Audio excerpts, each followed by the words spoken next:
Well, I finally got a engine hoist, and an engine hoist, believe it or not, is not something I own because I've never had to pull an engine out before. Never had a reason to. I've always, maintained the engines and haven't abused them or anything, and so I never really had to have a reason to pull an engine out. I chose the AC Delco engine hoist, and it just seems to be a little bit higher quality than some of the other ones I've looked at. You can see how easily it lays down flat in the bed of the truck and folds away. And then you've got your two legs that stick out to go under the car that stick in those sections there. It's got a lifetime warranty, and the quality of the welds just seem to be a little bit better than what I've seen in the stores. Especially down here where the ram meets up against the boom. Just looks a little bit higher quality. I've seen some that have maybe like 3 tack welds instead of 1 continuous bead.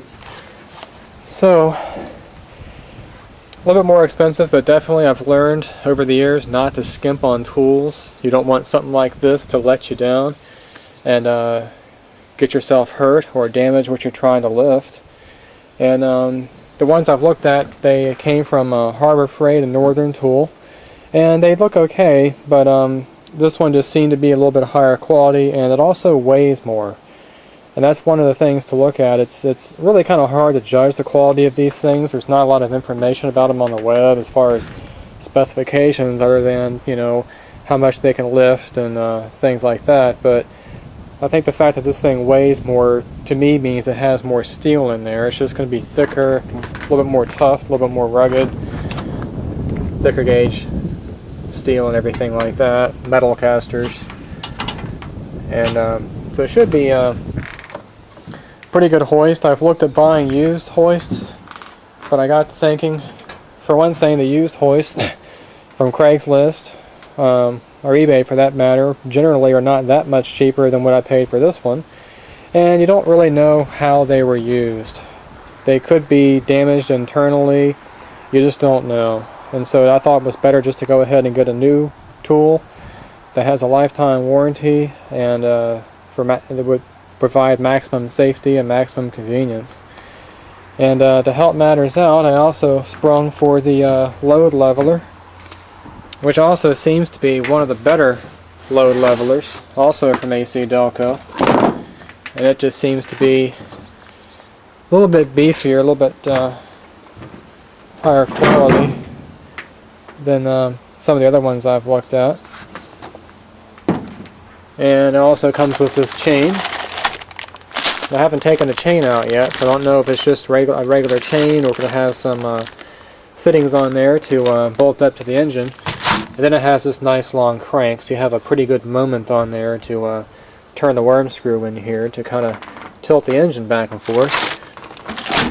And just thinking about this logically, it just makes more sense to have a leveler like this, especially when you're working alone, than it is just to have a hook on the end of the hoist where you got to have somebody else pushing down on the back of the tail housing on the transmission to tilt that engine back in to mate up with the engine mounts. So that'll definitely come in handy. And then lastly, I went ahead and got this engine lifting chain just in case I needed it. By the way, I got all these parts from O'Reilly's. They carry the AC Delco line.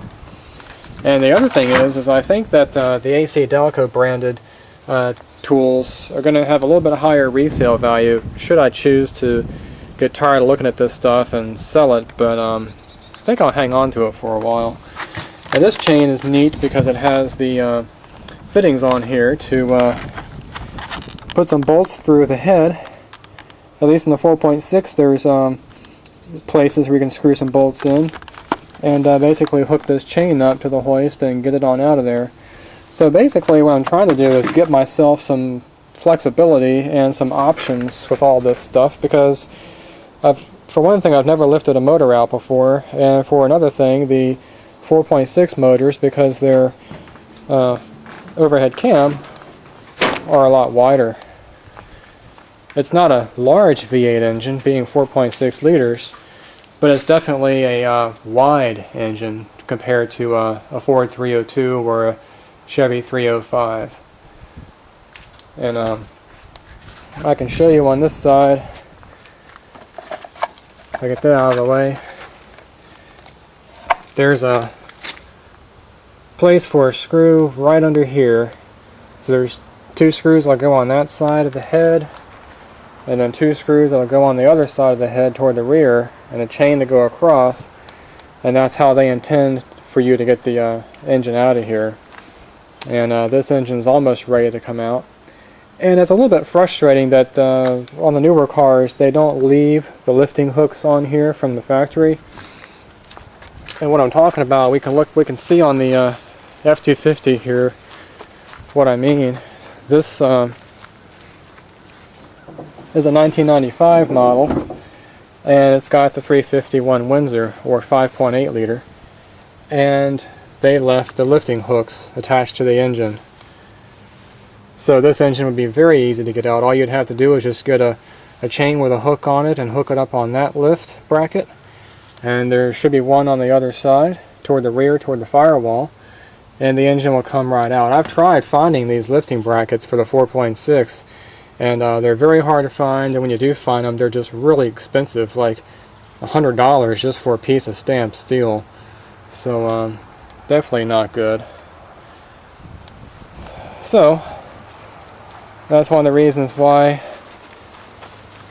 I have to improvise and go with stuff like this to give myself the most flexibility that I can,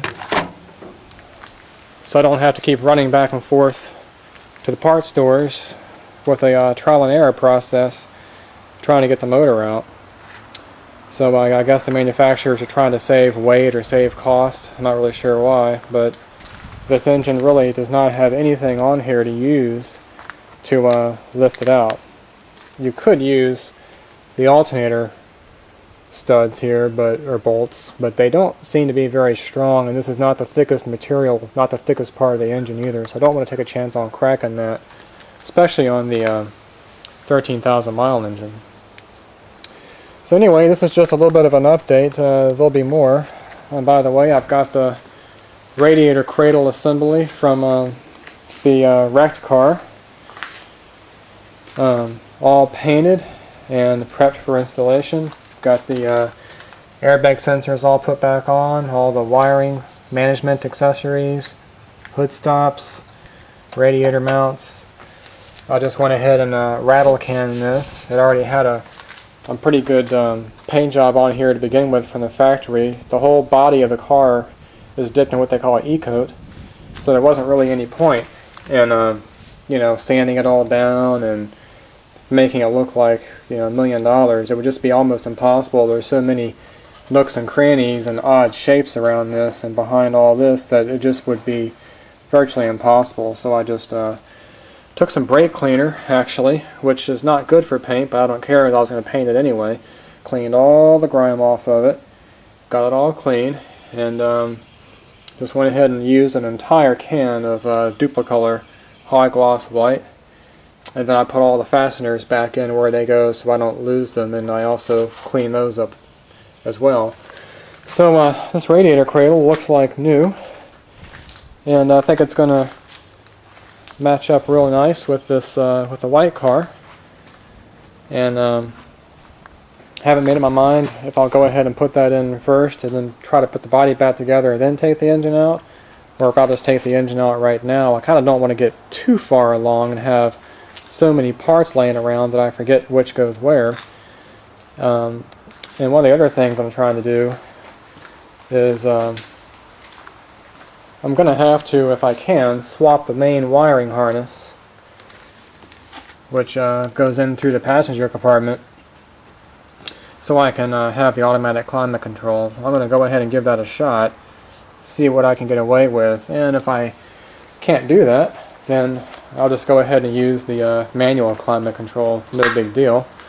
But it will require, if I go that route, it'll require taking the rocker molding off, which always destroys the plastic clips under here. And of course I'll have to end up taking this fender off as well too, which is already loose from the front. But I just need to get the hood hinge off and take the bolts off toward the back to get the fender off. So doing a little bit more on this car than just the engine swap. I'm trying to take the best of both cars and make one really good car. You know, I want to have the passenger power seat option on this car, which it doesn't currently have. I want to have the automatic climate control. I want to have the higher end radio that this car has. So that's going to require a little bit more thought and a little bit more work than just the straight motor swap. If I was just going to do the motor swap itself, I'd be done by now. But I think while I have the car this far disassembled, it'd be a shame not to go ahead and commit all the way and make it as good of a Crown Vic as I possibly can. So stay tuned for the next videos, which will be either putting the body back together to a point, or could be getting the engine out of here finally.